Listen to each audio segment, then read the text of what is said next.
दोस्तों, श्रीमद् भागवत गीता हमें जीवन की बहुत सी सीख सिखाती है। भगवत गीता में भगवान श्री कृष्ण ने जो कहा है, उनकी एक एक वाणी हमें जीवन की बहुत सी सीख देती है। बस हमें ज़रूरत है भगवत गीता को ठीक से पढ़ने की और उसे समझने की। हमें ज़रूरत है अर्जुन के जगह पर खुद को रखने की और ये देखने की कि भगवान श्री कृष्ण अर्जुन के द्वारा हमसे क्या कह रहे हैं। भगवान श्री कृष्ण कहते हैं, अशोच्यानन्व शोचस्त्वम, मतलब कि ना शोक करने योग्य मनुष्य के लिए शोक करता है। दोस्तों, जरा सोचो कि हमारे जीवन के दुखों का कारण क्या है। आज इंसान इतने दुखी क्यों हैं? इसका सबसे बड़ा कारण है ऐसे चीज़ों या फिर ऐसे लोगों के लिए शोक करना जो कि शोक के योग्य ही नहीं है।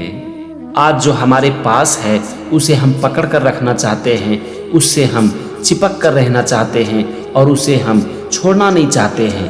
क्या ये हमारे शोक का कारण नहीं है? हम ये भूल जाते हैं कि आज जो हमारे पास है वो सब दिन के लिए हमारे पास रहने वाला नहीं है। मिलना और बिछुड़ना जिंदगी का नियम है और ये एक ही सिक्के के दो अलग अलग पहलू हैं। आज जो हमारा है वो सब दिन के लिए हमारे पास रहने वाला नहीं है।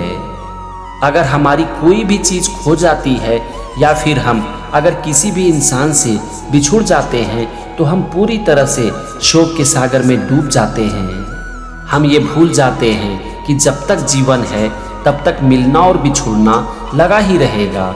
हम कुछ भी कर लें, हम प्रकृति के इस नियम को नहीं बदल सकते। ये अटल सत्य है कि आज जो भी हमारे पास है वो हमारे पास सब दिन के लिए रहने वाला नहीं है। और अगर ये अटल सत्य है तो फिर हम शोक क्यों करते हैं? दोस्तों, हम इंसान ज़्यादातर दुखी होते हैं खुद की वजह से, अपनी सोच की वजह से। अगर हमने अपनी सोच को ठीक कर लिया ना तो फिर जीवन में हमें कोई भी दुखी नहीं कर सकता। भगवान आगे कहते हैं, गतासूंश्च नानुशोचन्ति पंडिताः, मतलब कि जिनके प्राण चले गए उनके लिए और जिनके प्राण नहीं गए हैं उनके लिए पंडित जन शोक नहीं करते। भगवान अर्जुन के द्वारा आपसे कह रहे हैं कि जो चले गए वो तो चले गए, और जो पंडित होते हैं, जो ज्ञानी जन होते हैं, वो ना तो जाने वालों के लिए शोक करते हैं और ना ही ऐसे लोगों के लिए जो कि नहीं गए हैं। दोस्तों, हमारे दुख का सबसे बड़ा कारण है हमारा अज्ञान, और इसीलिए भगवान यहाँ पर कह रहे हैं कि ज्ञानी जन ऐसी चीज़ों के लिए शोक नहीं करते। जरा सोचो, हम कुछ भी कर लें लेकिन जो खो गया क्या हम उसे वापस ला सकते हैं? अगर हम खुद को शोक के सागर में पूरी तरह से डुबो दें तो क्या जो खो गया है वो फिर से हमें मिल सकता है? जिनके प्राण चले गए हैं अगर हम उनके लिए शोक करें तो क्या वो इंसान हमें फिर से मिल सकता है? अगर वो हमें नहीं मिल सकता है तो फिर हम उनके लिए शोक क्यों करते हैं? इसका एक ही कारण है हमारा अज्ञान, क्योंकि जिस इंसान के पास सच्चा ज्ञान होता है वो जीवन में कभी भी शोक नहीं कर सकते, और खास करके ऐसे चीज़ों के लिए वो कभी शोक नहीं कर सकते जो कि फिर से वापस आने वाला नहीं है। दोस्तों, अगर हमारी कोई भी चीज़ खो जाती है, अगर कोई भी हमसे बिछुड़ जाता है, अगर किसी भी इंसान का प्राण चला जाता है तो दुख तो होता ही है। लेकिन अगर हम सिर्फ इस बात को समझ जाएं ना कि सुख और दुख जीवन का नियम है और जब तक जीवन है तब तक सुख और दुख का चक्र लगा ही रहेगा, तो फिर हम जीवन में कभी भी शोक नहीं करेंगे। हमारी समझ के बाद भी हमारे जीवन में दुख जरूर आएगा, लेकिन वो हमें अंदर से कभी भी तोड़ नहीं पाएगा। दुख हमें ऊपर ही ऊपर छूकर चला जाएगा, लेकिन वो हमें कभी भी अंदर से हिला नहीं पाएगा। जब हमारे जीवन में दुख आएगा तो हम समझ जाएंगे कि ये कुछ दिनों का मेहमान है और कुछ दिन बाद ये चला जाएगा। इसी तरह से जब भी हमारे जीवन में सुख आएगा तो हम उस समय भी ये समझ जाएंगे कि ये भी कुछ दिनों का मेहमान है और ये भी सब दिन के लिए रहने वाला नहीं है, और कुछ दिनों के बाद ये भी चला जाएगा। और उसके बाद हम ये भी समझ जाएंगे कि सुख और दुख का ये चक्र जीवन भर लगा रहेगा। यही समझ है हमारा ज्ञान, और जब हमें ज्ञान की प्राप्ति हो जाएगी तो फिर हम जीवन में कभी भी शोक नहीं करेंगे। दोस्तों, जब भी आप जीवन में दुखी होते हो, शोक करते हो, तो एक बार रुक कर देखने की कोशिश करना कि आपके शोक का, आपके दुख का कारण क्या है। आपको समझ में आ जाएगा कि ज़्यादातर समय आपके शोक और आपके दुख का एक ही कारण है, सच्चाई से मुंह मोड़ना और ऐसे चीज़ों के लिए या फिर ऐसे इंसान के लिए शोक करना जो कि शोक के योग्य ही नहीं है। भगवान आगे कहते हैं, ना त्वे वाहम जातु नासम, मतलब कि ना तो ऐसा ही है कि मैं किसी काल में नहीं था। दोस्तों, आपके मन में बहुत बार ये सवाल आता होगा कि क्या भगवान सचमुच में होते हैं।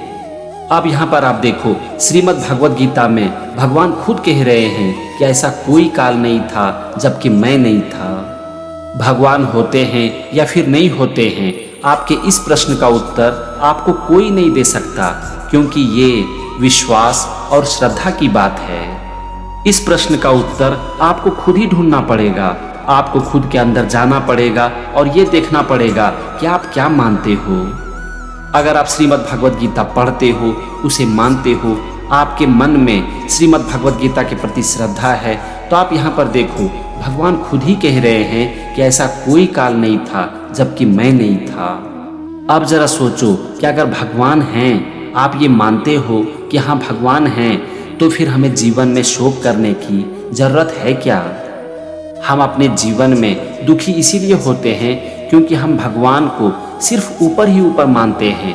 हम कभी भी अपने अंदर से भगवान को नहीं मानते हैं। इसका पता है कारण क्या है कि हम भगवान को अंदर से क्यों नहीं मान पाते हैं। इसका सिर्फ एक कारण है कि कभी भी हमने भगवान को जानने का प्रयास नहीं किया है। हमने जो दूसरों से सुना है, हम उसी के आधार पर ये कह देते हैं कि भगवान होते हैं या फिर नहीं होते हैं। श्रीमद् भगवद गीता एक ऐसा दिव्य ज्ञान है जो कि आपके जीवन को पूरी तरह से निखार सकती है। इसीलिए अपने जीवन में श्रीमद् भगवद गीता एक बार जरूर पढ़ो। और यहाँ पर भी मैं कोशिश कर रहा हूँ कि आपको श्रीमद् भगवद गीता का जो ज्ञान है उसे मैं आपको आसान भाषा में समझा दूँ।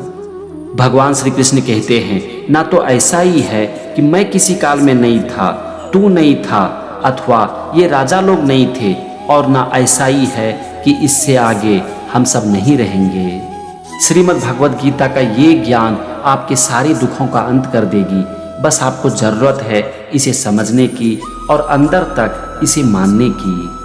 भगवान यहाँ पर कह रहे हैं आत्मा और परमात्मा के बारे में। हम सब अपने आप को ये शरीर समझ लेते हैं जो कि नश्वर है और एक दिन इसका अंत होना ही है, और ये हम सब के दुख का एक बहुत बड़ा कारण बन जाती है। हम सब जो नहीं हैं, हम खुद को वही समझ लेते हैं, और जो हम हैं हम उसके बारे में कभी जान नहीं पाते हैं। भगवान श्री कृष्ण कहते हैं कि हम सब एक जीवात्मा हैं, हम सब ये शरीर नहीं हैं। लेकिन हमारे लिए ना इस बात को मानना थोड़ा कठिन हो जाता है, क्योंकि हम कभी भी इस तरह से सोचते नहीं हैं। हमारा जो ये मन है ना, ये उसी बात को मानता है जिसके बारे में हम सोचते हैं और बार बार सोचते हैं। अगर हम एक झूठ को भी सच मान लेते हैं तो वो हमें सच लगने लगता है। हमारा पूरा जीवन इस बात पर निर्भर करता है कि हम क्या सोचते हैं और क्या मानते हैं। हम जो सोचते हैं और जिस बात को मानते हैं, अगर हम उसके ऊपर विश्वास कर लेते हैं तो वो हमें सच लगने लगता है। हमने कभी भी इस तरह से सोचा ही नहीं है कि हम सब ये शरीर नहीं हैं, हम सब एक जीवात्मा हैं। हो सकता है कि इसे मानना आपके लिए थोड़ा कठिन हो, लेकिन अगर आप खुद को रोज याद दिलाओगे कि मैं ये शरीर नहीं हूँ, मैं एक आत्मा हूँ, मैं एक जीवात्मा, तो एक दिन आपका मन इसे सच मान लेगा। और जिस दिन आपके मन ने इसे सच मान लिया ना, उस दिन से दुख आपको छू भी नहीं सकती।